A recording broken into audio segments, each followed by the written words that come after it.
It is 2 in the morning, and a truck is climbing a mountain in the dark.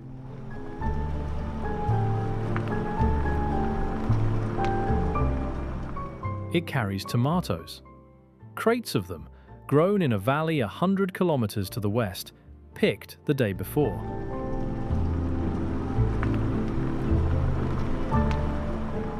The engine labors.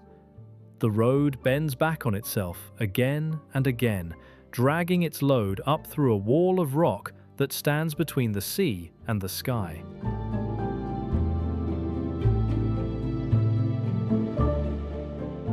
The truck is going the wrong way. Everything it carries came from below. The farms are below. The ports are below. The ocean is below. And still the tomatoes climb, up, into the dark, toward a place that sits nearly a kilometer above all of it.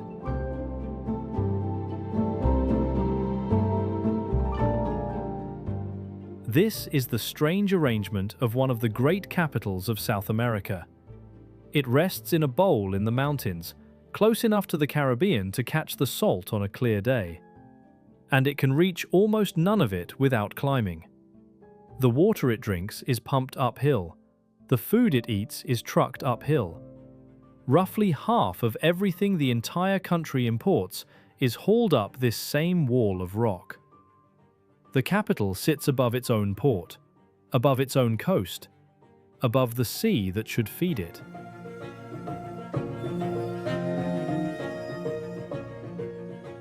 A city of several million people, sealed in a valley, drinking against gravity.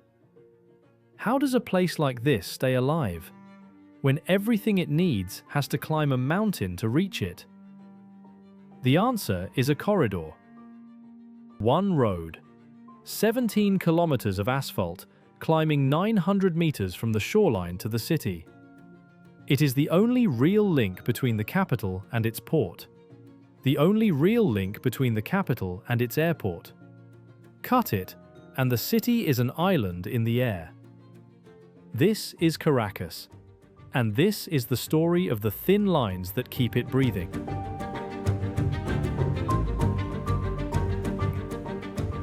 Most people, when they imagine a city, imagine a place spreading freely across the land. Roads in every direction, rivers running through, fields at the edge that feed the center. Caracas has none of that freedom. It lies in a long, narrow valley in the Cordillera de la Costa, the coastal mountain range of northern Venezuela. The valley floor sits between roughly 800 and 1,000 meters above the sea. The buildable ground is small and irregular and quickly runs out.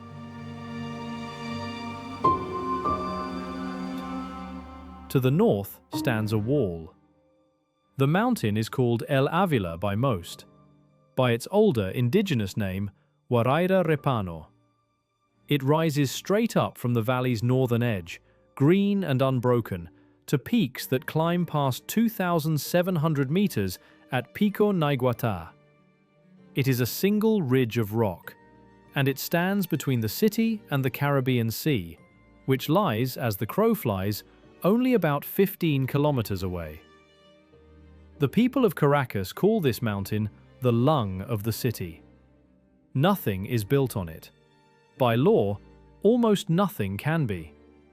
Its slopes are cloud forest, dense, wet, alive with hundreds of species of birds, draped in mist that rolls down over the rooftops in the cold months.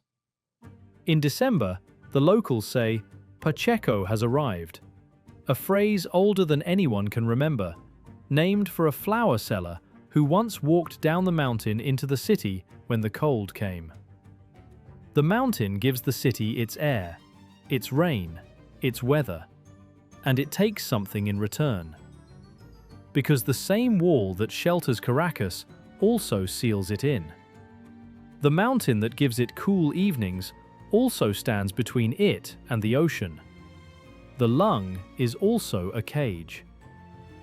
There is exactly one line that climbs the wall itself, rather than going around it. In the 1950s, engineers strung a cable car straight up the face of El Avila, for its day, one of the longest and highest in the world. It lifts from the valley floor at around 1,000 meters to the ridge at over 2,000, and on the far side, it once dropped all the way down to the coast. At the top, they built a hotel, the Humboldt, a slim white tower on the summit, wrapped in cloud for much of the year. It was never a lifeline the way the road is. It carries people to a view, not freight to a city. But it is the one corridor that takes the mountain head-on, straight up the rock, and it stands as a kind of monument to the central fact of the place. In Caracas, even leisure has to climb. Even the view costs 1,000 meters of lift.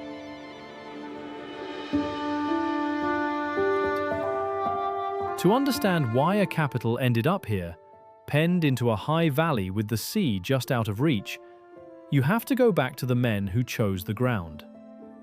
In 1567, a Spanish expedition pushed up from the coast and founded a settlement on the valley floor, beside a river called the Guaira. They did not choose the spot for trade. A port would have been easier on the coast itself. They chose it for the climate and for safety. Down on the shore, the heat was punishing and the air bred fever.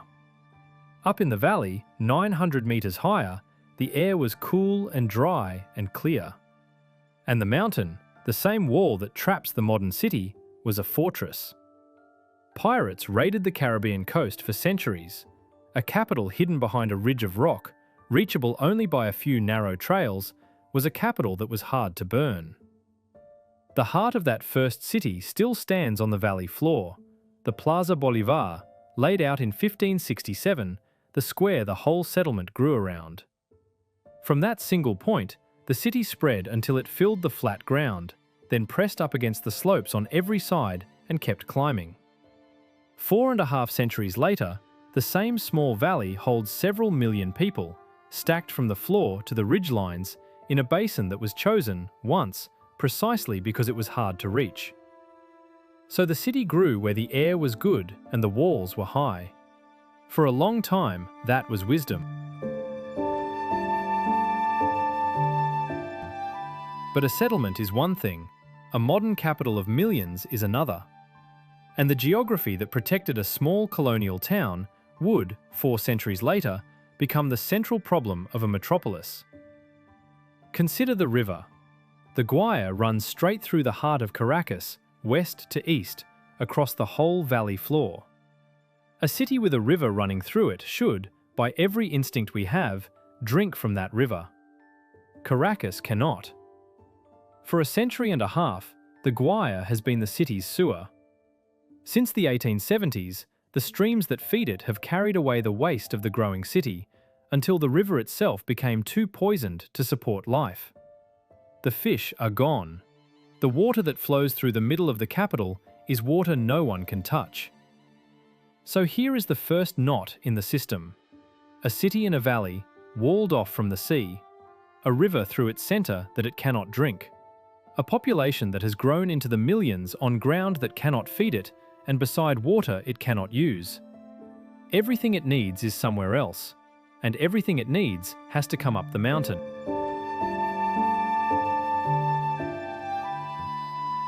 Which brings us back to the road. The corridor between Caracas and the coast is one of the most consequential pieces of infrastructure in the country, and one of the most quietly fragile. For most of the city's history, the only way down to the sea was by mule. A colonial trail, the Camino de los Españoles, the road of the Spaniards, switchbacked over the shoulder of El Avila, a hard day's journey of climbing and descending. Goods came up on the backs of animals.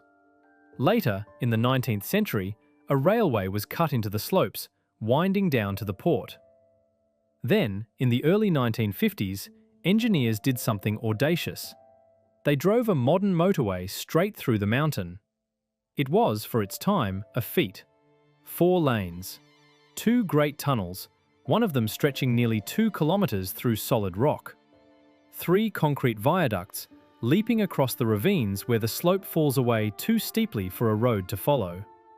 The grade was held gentle, no more than 6%, so that trucks could climb it without crawling. The journey that had once taken hours now took 20 minutes. And the city reorganized itself around that 20 minutes. The old mule trail was abandoned. The railway was torn up and never rebuilt. Why keep a slow train or a winding old road when a fast new highway did the work of both? Remember that decision. The city had 3 ways down to the sea. It chose to keep one.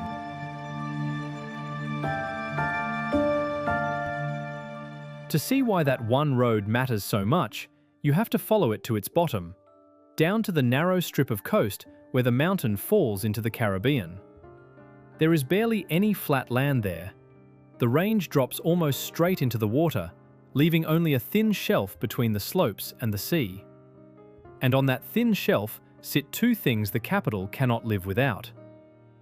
The first is the port of La Guaira. It is the principal seaport of Venezuela, and it is, by the logic of geography, a port that should not exist. The coast here has no natural harbour, no sheltered bay, no deep inlet.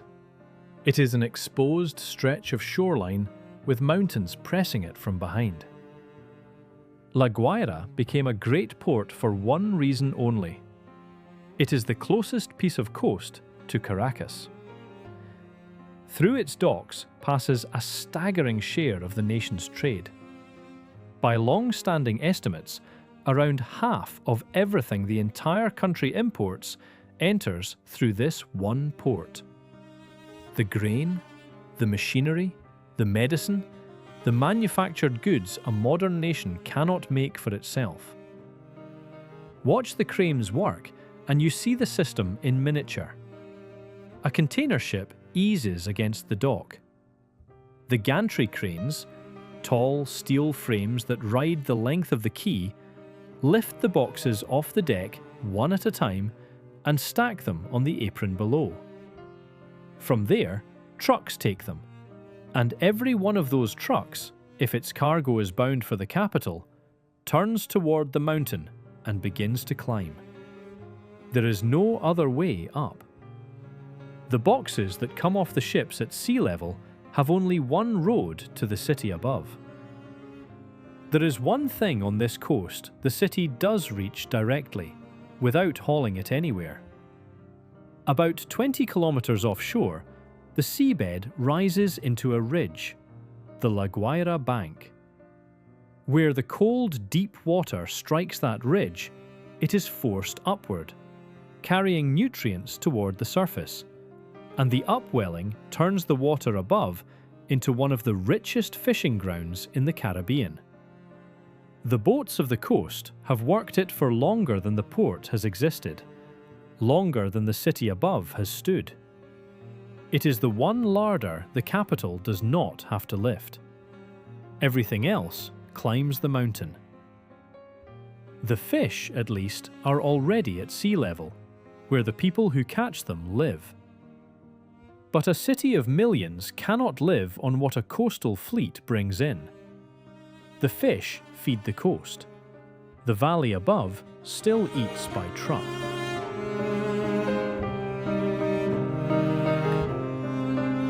The second thing on that thin coastal shelf sits just beside the port. It is the airport.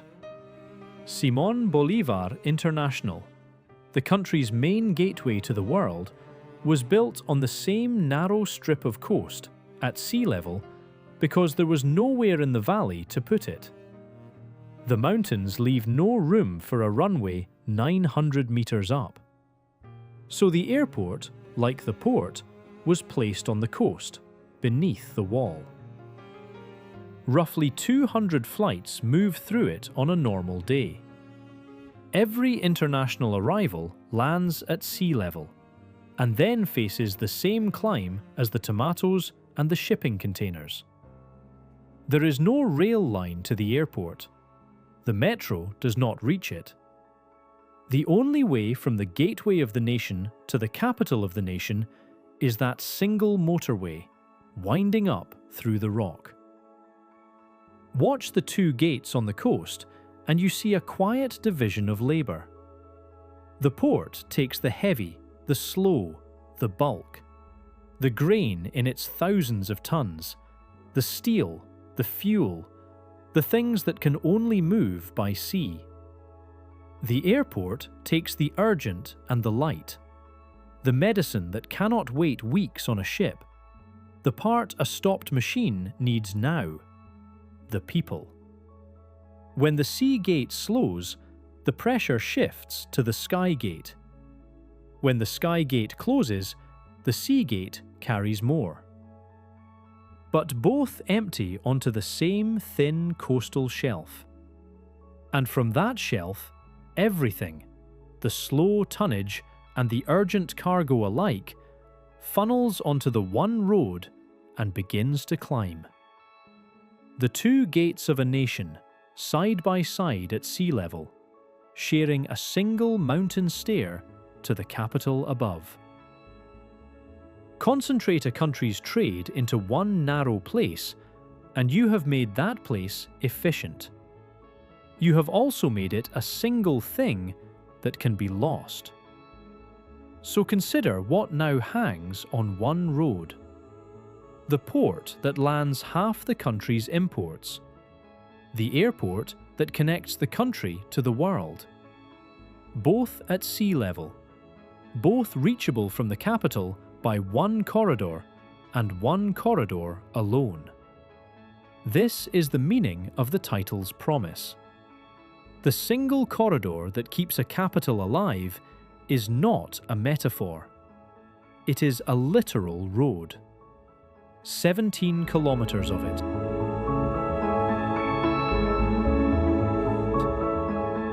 And in the spring of 2006, that road broke. One of the three viaducts, Viaduct 1, the longest of the leaps across the ravines, had been failing for decades. The mountain beneath it was moving. An ancient landslide, deep in the slope, had begun to creep again as far back as the 1980s. Year after year, the ground shifted, and the supports of the viaduct shifted with it.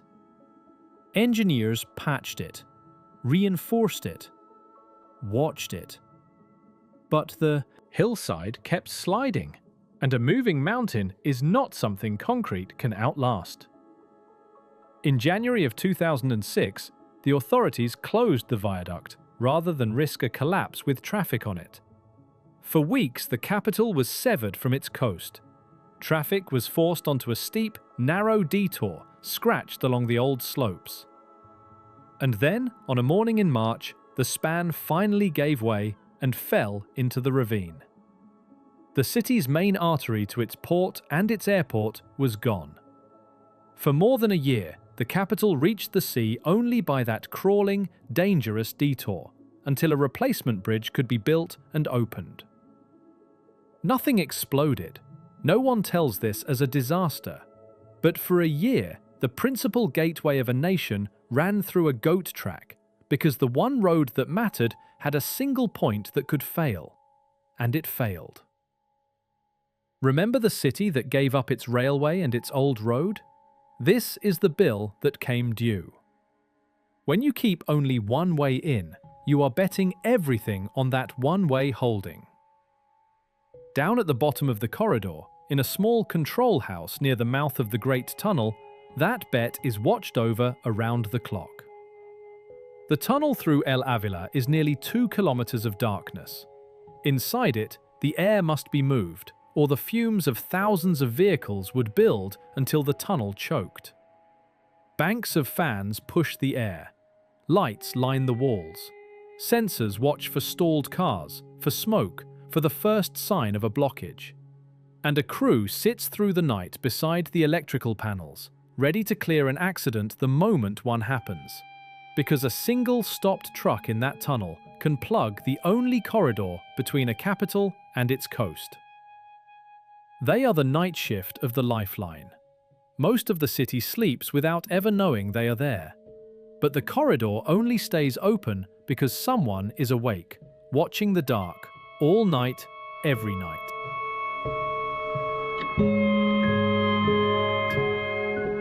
And the road is only the first of the thin lines, because food and freight are not the only things this city cannot make for itself. It cannot make its own water either. We have seen that the river through the city is a sewer. The rain that falls on El Avila helps, but it is nowhere near enough for millions of people. So where does the water come from?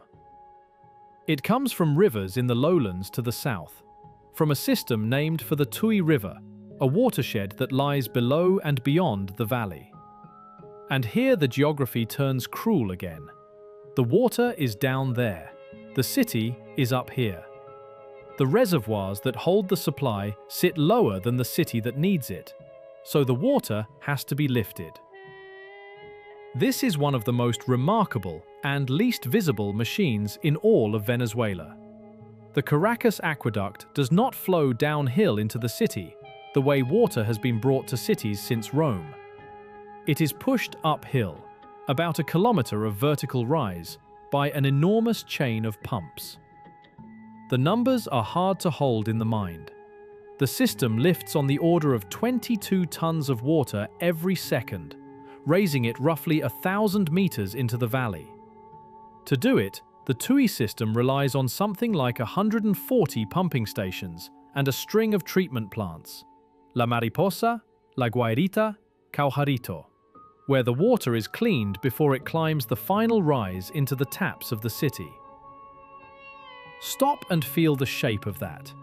Every glass of water in Caracas was, minutes before, sitting in a reservoir lower than the glass. It did not run downhill to get there. It was hauled up a mountain by machines, against gravity, without pause, day and night, for the whole life of the city.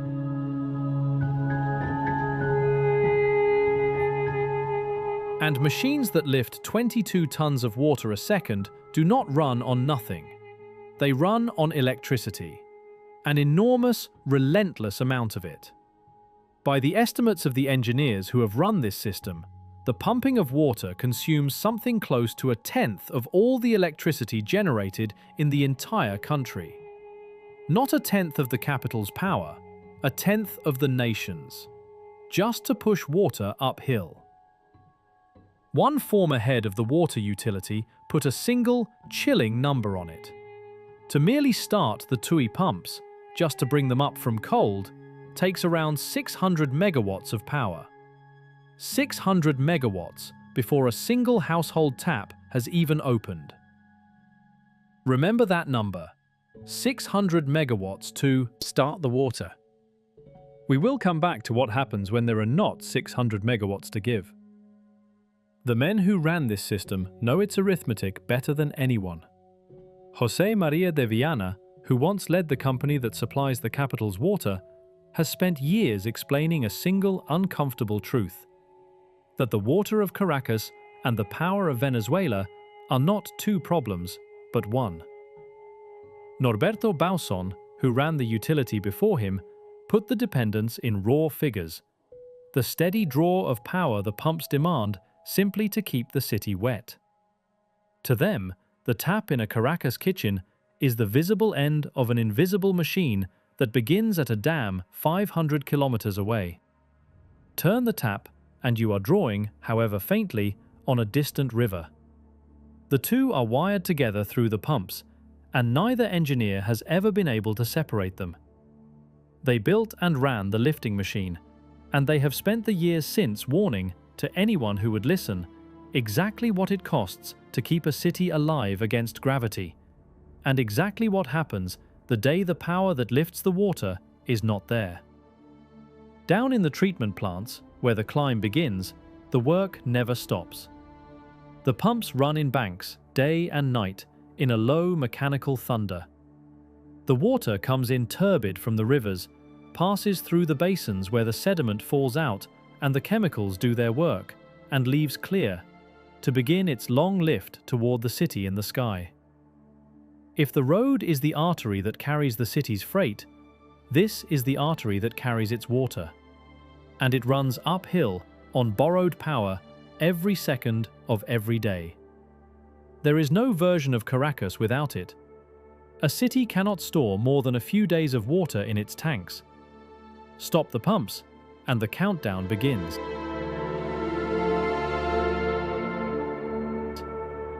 And the climb does not even end when the water reaches the valley, because the city long ago ran out of flat ground. Caracas began on the valley floor, but the floor is small and the millions kept coming. So the city climbed the slopes. Whole districts, none larger or more famous than Petare on the eastern edge, rise in dense tiers up the hillsides, hundreds of meters above the valley bottom, houses stacked on houses where the planners never drew a street. More than 1 million people may live in Petare alone. For the water system, this is a second mountain inside the first. It is not enough to lift the supply a kilometer to the valley. The water must then be pushed up again, into the high barrios, floor by floor, neighborhood by neighborhood, each tier needing its own pressure to climb the last few hundred meters to a tap on a hillside. The higher the house, the harder the lift, and the sooner it fails when the pressure drops. When the pumps falter, it is the highest homes, often the poorest on the steepest ground, that go dry first. Gravity, which the whole system spends its strength defeating, always collects from the top down. So now we have two lines. The road, climbing 900 meters with the food and the imports. The aqueduct, climbing 1,000 meters with the water. Two thin lifelines, both fighting gravity, both feeding a city that sits above everything that sustains it.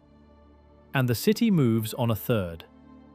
Down in the valley, beneath the streets, there is a train.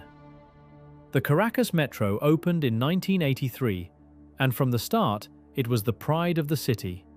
Clean, fast, reliable in a place where the surface streets are choked by a valley that gives traffic nowhere to spread. 4 lines, more than 40 stations. For millions of people pressed into a narrow basin, the metro is not a convenience. It is how the city circulates. It is the bloodstream of a body that has no room to widen its veins. Above ground, the valley fights itself for space. The streets were laid for a smaller city, and the mountain will not let them widen. There is no room to push outward, only upward, into slopes too steep for roads. So the surface clogs, hours of it, every day. The metro was the answer to a problem geography had created. If the city cannot spread sideways, send it underground. Below the poisoned river, below the gridlocked streets, the trains carry what the surface no longer can. For millions, a day begins and ends in those tunnels. The metro is the one part of the whole system most people actually see, the lifeline they ride inside of. Which is why, when it stops, the failure is never abstract. It is felt at once by a whole city together, standing on a dark platform, realizing all at the same moment that the power is gone. On a working morning, the platforms fill and empty in waves. The trains pull in, take their crush of passengers, pull out. The whole valley moves through these tunnels because, up above, there is simply nowhere else for it to go.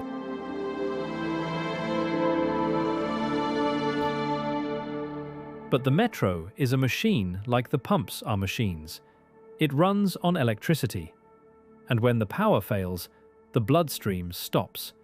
Instantly, completely, with the trains halted in the dark and the platforms going silent. Hold that thought too. We are gathering a set of dependencies, and they all lead to the same place. First, though, the food. Because a city of millions does not only need water and a way to move, it needs to eat. And we have seen that Caracas grows almost nothing for itself. So where does the food come from? It comes, like everything else, from somewhere lower and farther out, and it arrives by truck. The great wholesale market of the city is a sprawling place called Coche, down toward the valley's southern edge. It has 2 faces. On one side, trucks from across the country back in and unload directly. Onions, potatoes, carrots, peppers, tomatoes, the leafy greens and tropical fruit of a whole nation, piled and sold and carried away by retailers and street vendors before it can spoil. On the other side, the wholesalers' side, sit the cold rooms and the imported produce. Apples from Europe, fruit from Chile and Peru, brought in through the very port we have already climbed down to see. Trace the vegetables back and you reach the agricultural valleys of Aragua, an hour or two to the west, Maracay, the basin around Lake Valencia, fertile ground that has grown the region's potatoes and tomatoes and sugarcane for centuries. Trace the staple cornmeal back, the harina that becomes the arepa, the bread of every Venezuelan table, and you reach the mills and warehouses of the great food companies, the keystones of the national pantry. And every route from the farm to the table runs over a pass. The food of the capital is grown in valleys it cannot see, and hauled across mountain roads to reach a market in a valley that grows none of it. The tomato we began with, climbing in the dark, is not an exception. It is the rule. The entire diet of the city arrives on wheels over rock. And freshness, in a hot country, is its own race against time. On the producer side of the great market, the trucks unload onto open floors with nowhere to keep the food cold. So the produce that climbed the mountain in the night must be sold and carried off before the day's heat ruins it. The cold rooms exist only on the wholesalers' side, for the imported goods that travelled furthest. So the city's food is not only hauled uphill, it is hauled against the clock, in a warm climate, through a system with almost no room to wait. A delay on the road is not just a late delivery. In that heat, a long enough delay is a loss.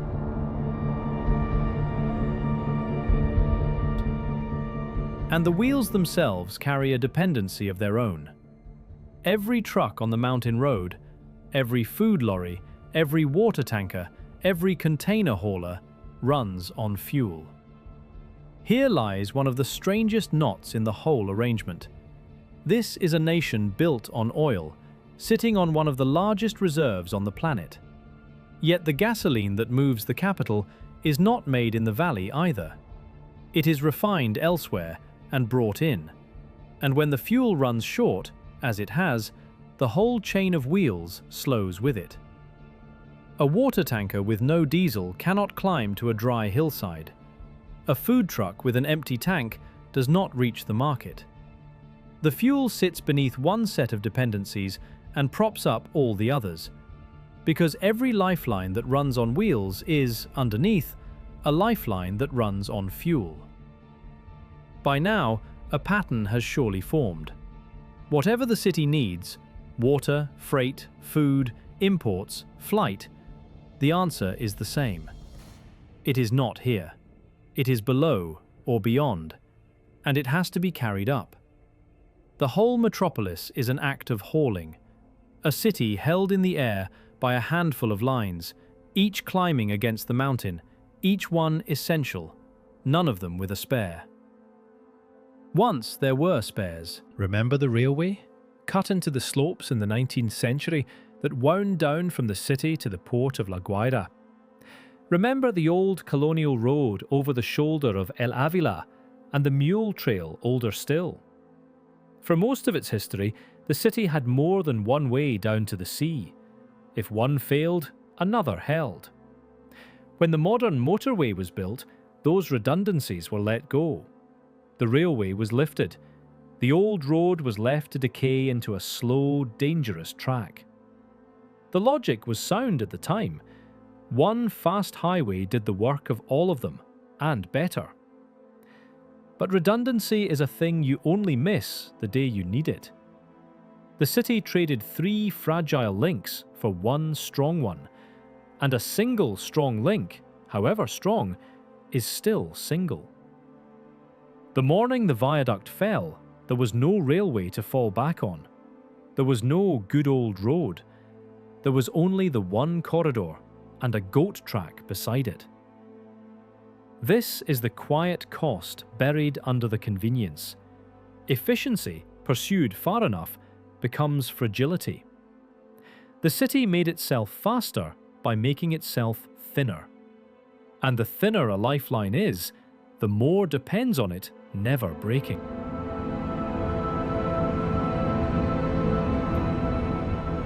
So far, every line we have followed has been a line of its own. The road, the aqueduct, the metro, the food trucks. Different systems, different geographies, different machines.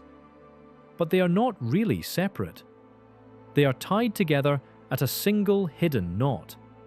And to find it, we have to leave the valley altogether and travel 500 kilometers to the south and east, to a river in the deep interior and the dam that sits across it.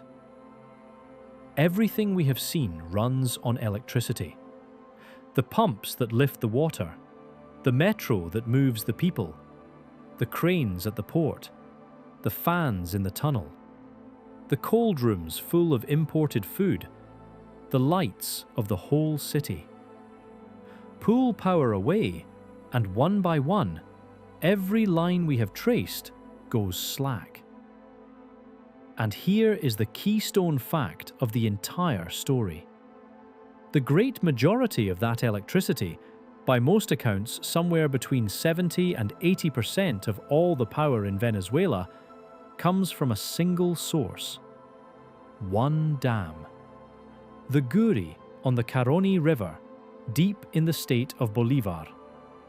One of the largest hydroelectric plants ever built. For decades, it made sense to lean on it. The Caroni is a powerful river. The dam is immense.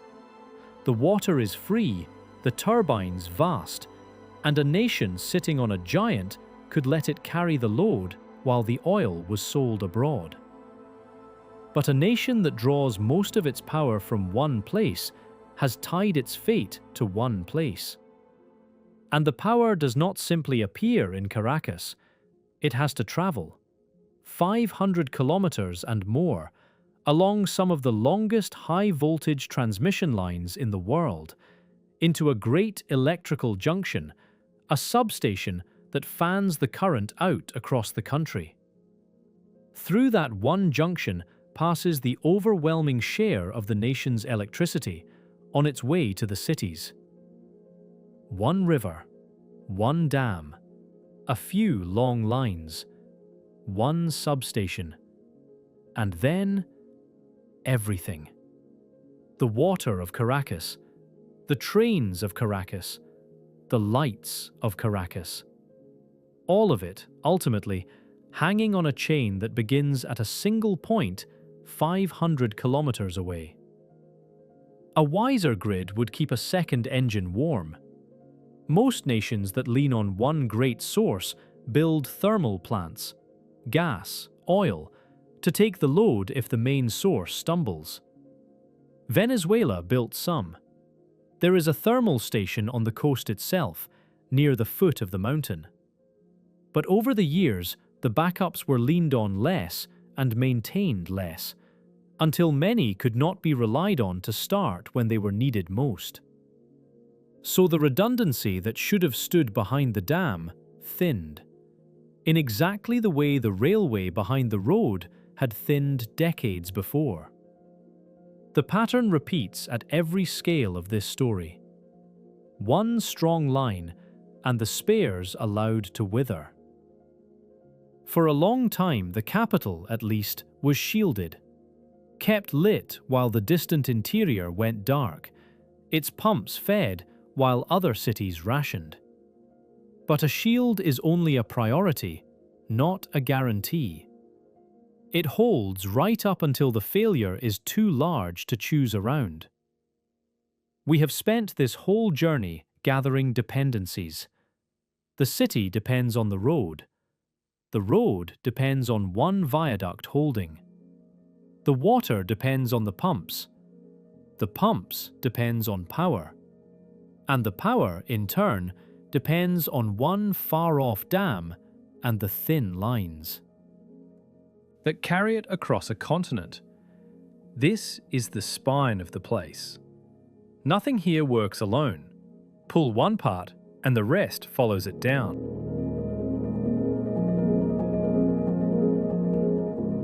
And before we reach the moment that proved it, the mountain demands one more reckoning.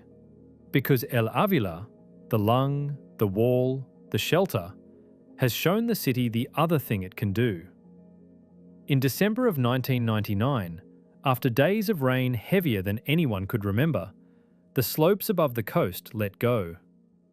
The water saturated the mountain until the ground itself began to move. Debris flows, torrents of mud and boulders and uprooted trees, roared down the ravines of El Avila and onto the narrow coastal shelf below, the same shelf that holds the port and the airport. They buried whole neighbourhoods. They carried away buildings and roads and people. The death toll was never counted exactly, but it ran into the tens of thousands.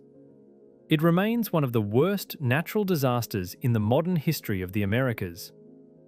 The slopes that came down were the same slopes the one road clings to.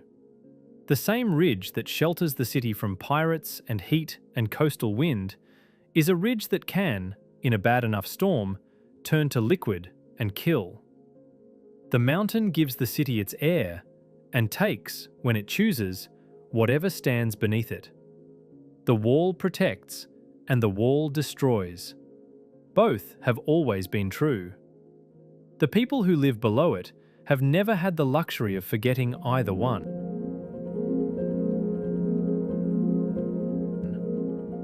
Let the weight of that sit for a moment before we go on. Because everything that follows, the cleverness of the pumps, the audacity of the road, exists in the shadow of a mountain that does not forgive carelessness.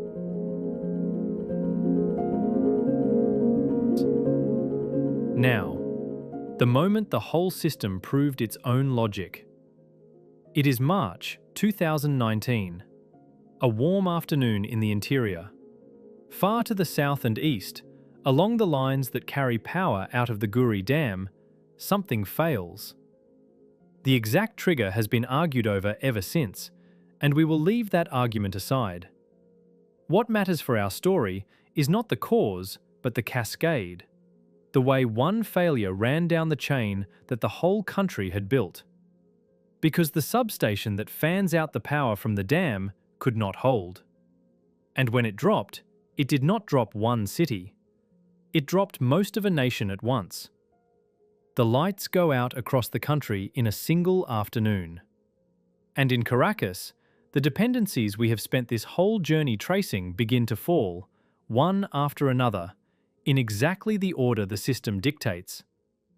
First, the metro stops. Mid-afternoon, mid-rush. The trains halt in the tunnels. The platforms go dark. And across the valley, hundreds of thousands of people climb up out of the stations into the daylight and begin to walk. Because the bloodstream of the city has simply stopped flowing, and there is no other way home. Then the night comes, and the city sits in a darkness it has not known in living memory. The towers are black. The streets are black. The mountain is a deeper black above them all.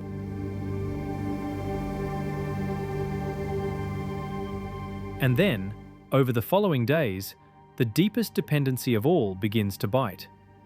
Remember the 600 megawatts, the power it takes merely to start the pumps that lift the water. There are not 600 megawatts. There is barely any power at all. So the TUI pumps stay cold. And a city that sits a kilometer above its own reservoirs, that drinks only because machines push its water uphill, begins, very quietly, to go dry. It is the cruelest turn of the whole arrangement.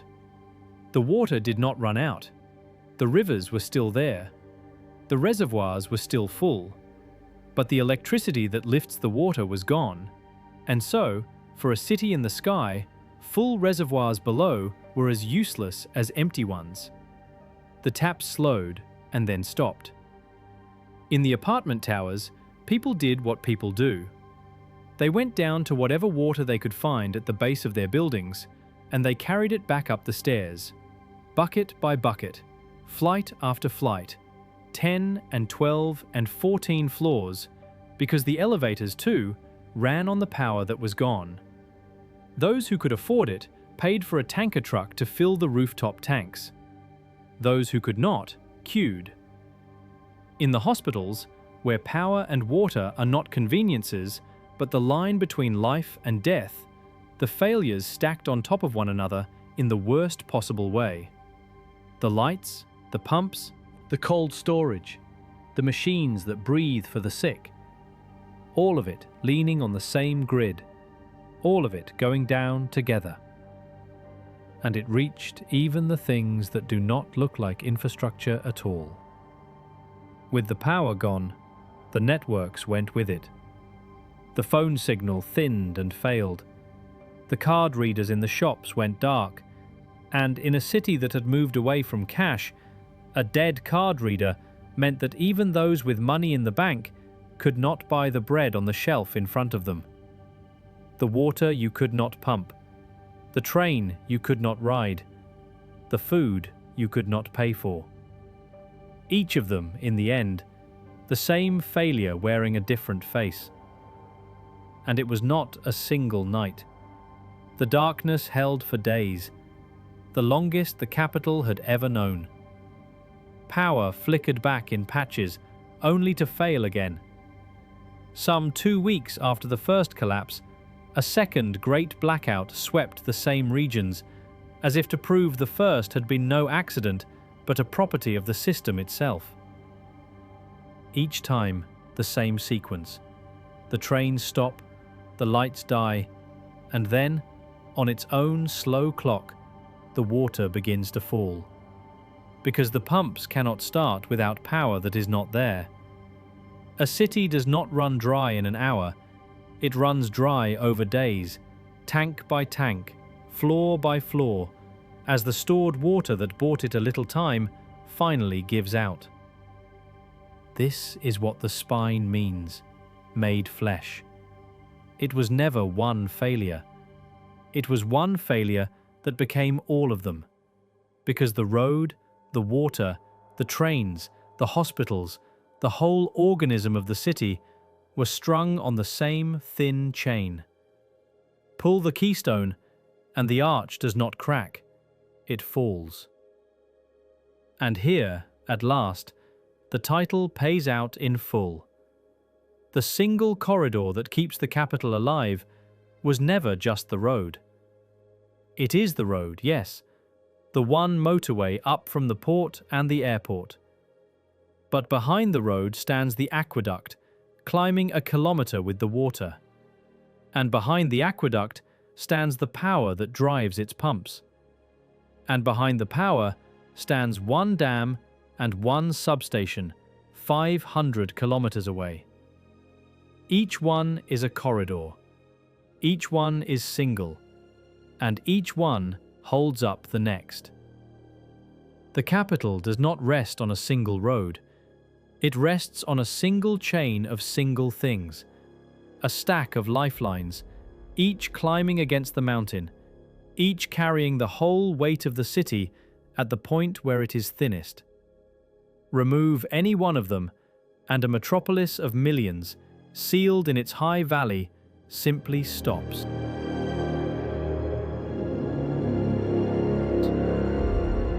The power did come back. The pumps came up. The water climbed again. The trains ran again.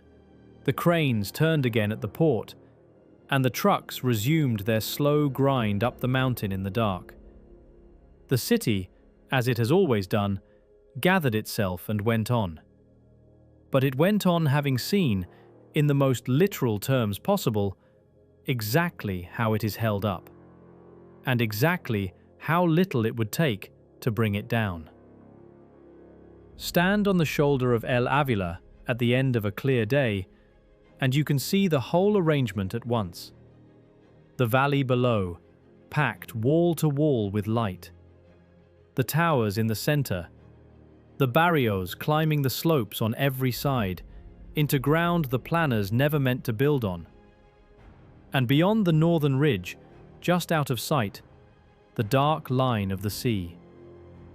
It looks from up there like any great city, vast, permanent, settled. It does not look like a thing that has to be hauled up a mountain every single day to stay alive. Pacheco still comes down the mountain when the cold arrives, in the old saying, if not in the flesh. The flower sellers of Galipan still walk the high paths. The Camino de los Españoles, the first corridor of all, still runs over the shoulder of the mountain where the mules once climbed. A thin trail, 4 centuries old, that is now walked by hikers on a Sunday rather than by a city's lifeblood. The oldest single corridor of them all, kept now only for the view. We tend to think of infrastructure as the concrete, the bridge, the dam, the pipe, the rail. We point at the thing and call that the system. But the thing is never the system. The system is the dependency, the invisible web of what relies on what, the order in which the pieces would fall. A road is only a road until you notice that the port, the airport, the imports of half a nation depend on it alone. A pump is only a pump until you notice that the thirst of millions and the power of a distant river are tied together in its motor. The concrete is what you can see. The dependency is what actually holds the city up. Caracas makes that web visible in a way few cities do, because its geography leaves it nowhere to hide. A flatter city can pretend its water simply arrives, its food simply appears, its power is simply there. Caracas cannot pretend. The mountain forces every lifeline up into plain sight, climbing, straining against the rock, and forces the people who live there to know, in a way most of us never have to, exactly what they are standing on.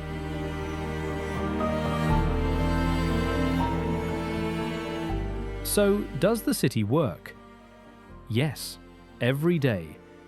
Several million people wake and drink water that was lifted a kilometer in the night, and ride trains through tunnels under a poisoned river, and eat food grown in valleys they will never see, hauled to them over passes by drivers who climbed in the dark. It works. It is, in its way, a quiet marvel that it works at all. But it works on margins that are very thin. On a single road that has fallen before and could fall again. On pumps that are only ever a few hundred megawatts and a few days from silence. On a chain of single things far away that the city cannot see and cannot control. No one can promise how long the margins hold. The mountain is patient, and the dependencies are real, and a city in the sky is only ever as safe as the thinnest line that feeds it. What can be said is this: every morning that the taps run, and the trains move, and the trucks reach the market, an enormous, invisible labor has already been done. By the night crew in the tunnel, by the operators at the pumping stations, by the drivers on the mountain road, by everyone whose job it is to keep one of those thin lines from going slack. The city does not survive by accident. It survives because somewhere, someone is always holding the line.